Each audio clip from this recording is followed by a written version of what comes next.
नमस्कार, मैं हूं योगेश मिश्र। यह थोड़ी सुखद बात है कि अमेरिकी चुनाव में इन दिनों भारत बहुत बड़ा मुद्दा बना हुआ है। अमेरिका के राष्ट्रपति चुनाव में भारतीय मूल के मतदाताओं को रिझाने की कोशिश बहुत तेज हो गई है। यही वजह है कि दोनों पार्टियों ने उपराष्ट्रपति पद पर भारतीय मूल के लोगों को उतार कर उसे इनकैश कराने की कोशिश शुरू कर दी। डेमोक्रेटिक उम्मीदवार जो बिडेन ने कमला हैरिस को उतारा है, तो ट्रंप ने अपने साथ निक्की हेली को उपराष्ट्रपति पद का उम्मीदवार बना दिया है। ऐसे में जानना बहुत ज़रूरी हो जाता है कि हैरिस और निक्की हेली के बीच रिश्ते क्या हैं, ये कितने भारतीय हैं और इन्होंने भारत का नाम कहाँ कहाँ कितना रोशन किया है और ये राष्ट्रपति के चुनाव में कितनी मददगार साबित होंगे। दोनों के बारे में प्रचार किया जा रहा है कि ये दोनों भारतीय मूल के हैं। ट्रंप और बिडेन के लिए उपराष्ट्रपति पद के लिए भारतीय मूल के उम्मीदवार उतारने की मजबूरी भारतीय मूल के वोटरों को रिझाना है। अब यह देखना जरूरी हो जाता है कि आखिर हैरिस और हेली में भारतीय मूल के मतदाताओं की पसंद कौन है और पसंद बनेगा कौन। कौन है कमला हैरिस और कौन है निक्की। कमला हैरिस का जन्म 1964 में ओकलैंड कैलिफोर्निया में हुआ था। कमला हैरिस के पिता का नाम डोनाल्ड हैरिस और मां का नाम श्यामला हैरिस था। डोनाल्ड हैरिस चैमका से अमेरिका आए थे, जबकि श्यामला चेन्नई भारत से गई थी। डोनाल्ड हैरिस अमेरिका में कैलिफोर्निया यूनिवर्सिटी बर्कले में पढ़ाई करने के लिए आए थे, जबकि श्यामला दिल्ली यूनिवर्सिटी से ग्रेजुएशन करने के बाद इसी यूनिवर्सिटी में डॉक्टरेट करने आई थी। डोनाल्ड और श्यामला एक्टिविस्ट थे, सिविल राइट्स आंदोलन में हिस्सा लिया करते थे। इन दोनों ने शादी कर ली, लेकिन जब कमला 5 साल की थी तभी इन दोनों में तलाक हो गया। दोनों अलग अलग हो गए। कैलिफोर्निया, मॉन्ट्रियल, वाशिंगटन डीसी से पढ़ाई करते हुए अंत में कमला ने 1989 में कैलिफोर्निया यूनिवर्सिटी से लॉ की डिग्री हासिल की। कमला हैरिस एक ईसाई हैं, अपने आप को ब्लैक बैप्टिस्ट मानती हैं।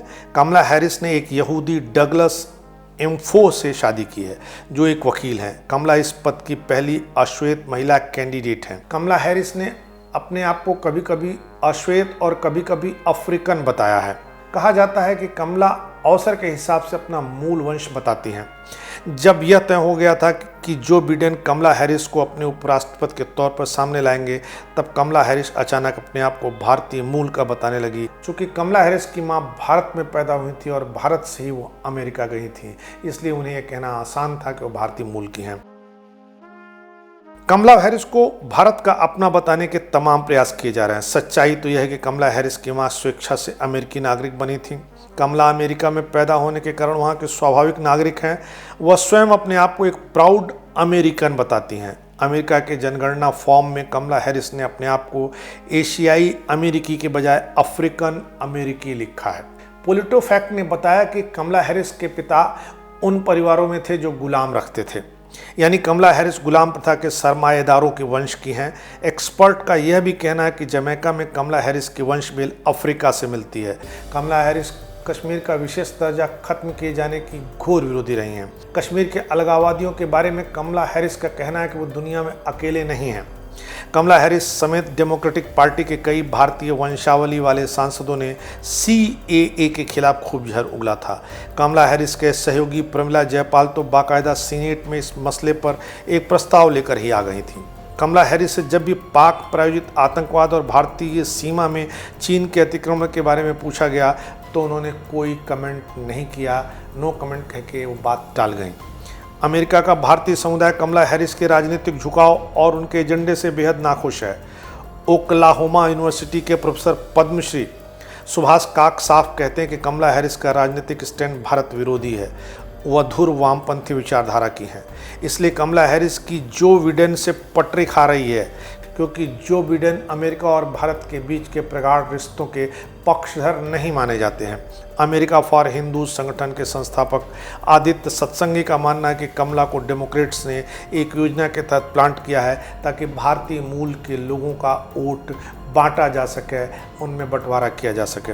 सत्संगी का कहना है कि कमला ने अपने आप को भारतीय की बजाय अफ्रीकी मूल का बताया है। उनका कैलिफोर्निया में बतौर अटार्नी कामकाज का रिकॉर्ड संदिग्ध है। लिविंग प्लेनेट फाउंडेशन की संस्थापक कुसुम व्यास का कहना है कमला हैरिस पाकिस्तान समर्थक हैं। कमला हैरिस अवैध इमिग्रेशन का समर्थन करती हैं, जो बहुत ही खतरनाक बात है। अमेरिका में जब एक अश्वेत जॉर्ज फ्लोयड की पुलिस के हाथों मौत हो गई तो जगह जगह दंगे भड़क उठे थे। इसी समय ब्लैक लाइव मैटर आंदोलन शुरू हुआ। इसी दौरान कमला हैरिस ने मिनेसोटा फ्रीडम फंड को प्रमोट किया। इस फंड में $35 मिलियन से ज़्यादा का धन एकत्रित हुआ। आरोप है कि हत्या और रेप के आरोपितों की जमानत इसी फंड से हुई। हैरिस के एजेंडे में है कि वे वैध इमिग्रेशन की व्यवस्था समाप्त कर देंगी। प्रवासियों के मनमाने प्रवेश को खोल दिया जाएगा। किसी भी अवस्था के गर्भपात को कानूनी मान्यता दी जाएगी। टैक्स सुधारों को तत्काल खत्म कर दिया जाएगा। इससे सभी वर्गों पर टैक्स की दरें बढ़ जाएंगी।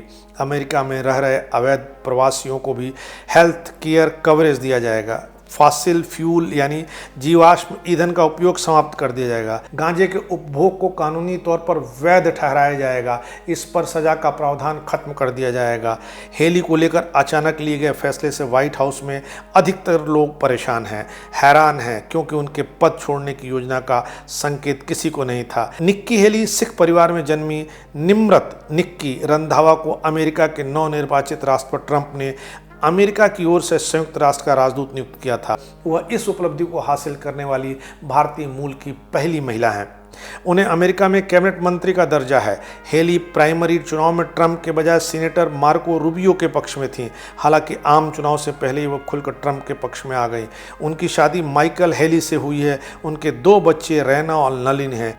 हेली ऑरेंजबर्ग प्रिपरेटरी स्कूल इंक से स्नातक और क्लेमसन विश्वविद्यालय से लेखा स्नातक हैं। उन्होंने शादी की रस्म चर्च और गुरुद्वारे दोनों में आयोजित की थी। निक्की व हेली की दौड़ में हाल फिलहाल हेली आगे हैं। भारतीय मूल के लोगों की वह अकेली पसंद बनकर उभर रही हैं। हैरिस ट्रंप के लिए रास्ता आसान कर रही हैं। देखना यह होगा कि अमेरिका में भारतीय मूल के लोग हैरिस को पसंद करते हैं या निक्की को। यह तो चुनाव के नतीजे ही बताएंगे, लेकिन हाल फिलहाल हैरिस तेजी से पिछड़ रही हैं। इस बार इतना ही। अगली बार फिर मिलेंगे किसी नए सवाल पर नए ढंग से बात करने के लिए। तब तक के लिए नमस्कार। Y factor with Yogesh Mishra.